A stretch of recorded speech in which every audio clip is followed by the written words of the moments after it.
Today, we're going to unravel the story of how a collection of islands, under the thumb of a colonial power for centuries, started to see itself as a single nation. We're going to look for the sparks that lit the fire of Filipino nationalism. So let me ask you this. What does it really take to create a nation? Is it just one big heroic battle, a fancy declaration signed with a quill pen, or is it something messier, something that builds up over time? Well, for the Philippines, the answer is definitely a chain reaction. It was a series of events that, on their own, might seem disconnected, but when you put them all together, they created this unstoppable momentum. It's like a line of dominoes. So let's trace how they fell, one by one. Now, our story doesn't begin on some bloody battlefield. It starts somewhere quieter, in classrooms, in marketplaces. The very first spark was the rise of a brand new social class, one that started to ask some very uncomfortable questions about Spanish rule. Okay, so to get this, you have to picture the society back then. It was basically a giant pyramid. At the very top, you had the Peninsulares, Spaniards born in Spain, and the Insulares, who were Spaniards born in the Philippines.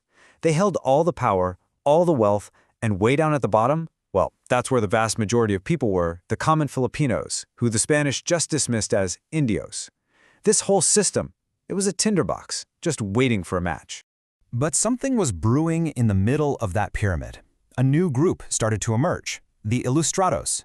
The name literally means the enlightened ones. And they were. These were Filipinos, often from the growing middle class, who had enough money to go study in Europe.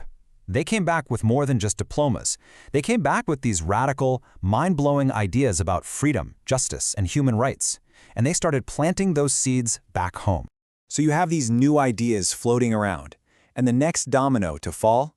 It happens in the church. A fierce battle started brewing over who should control the local parishes, which, back then, were the absolute centers of power in every single town.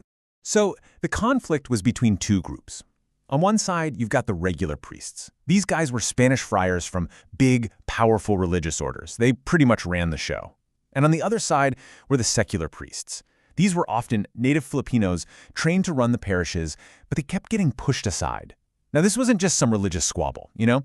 This was a fight for Filipino authority on their own soil. And this whole thing just exploded in 1861. A decree came down from Spain that basically took parishes away from Filipino priests and handed them back to the Spanish orders. The outrage was immediate. You had leaders like Father Pedro Pelaez, and later, the really charismatic Father Jose Burgos, step up.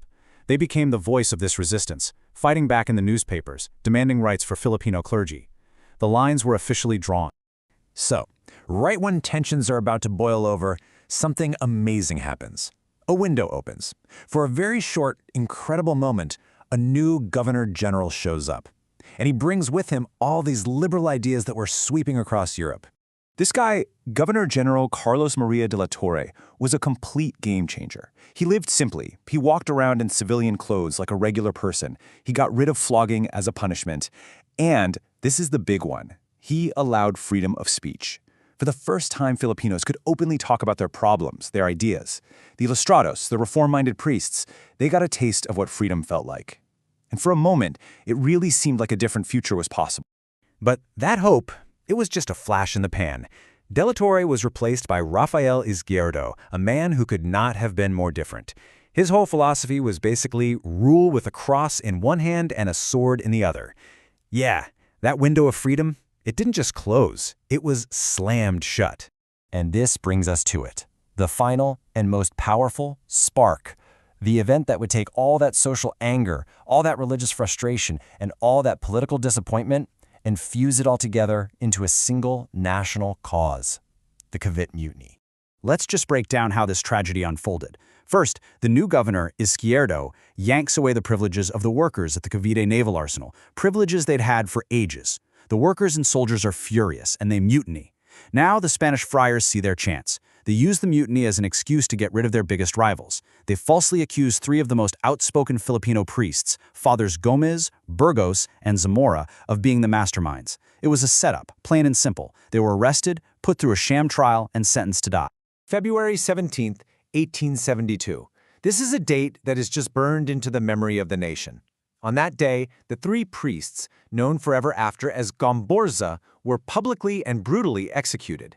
Now, the Spanish authorities thought this would work. They thought this horrifying public execution would scare everyone into submission. They meant it to be a warning, but they made a massive, catastrophic miscalculation. Because instead of fear, what they created was a firestorm of outrage. That event became a rallying cry that united Filipinos, rich and poor, from different islands, against a single terrible injustice. So, you see, the execution of Gambusa wasn't an ending, it was the beginning. It awakened an entire generation, and it directly inspired the heroes who would carry the torch for freedom. And if you want proof of their impact, look no further than the national hero of the Philippines himself, Dr. Jose Rizal. He dedicated his most famous novel, El Filibusterismo, to the memory of those three priests. Their martyrdom became the moral fuel, the spiritual center for the propaganda movement, and, eventually, the Philippine Revolution itself. And it really leaves you with a powerful, timeless question, doesn't it? How often in history have we seen an act of injustice, an act meant to silence people for good, end up being the very thing that gives them their voice?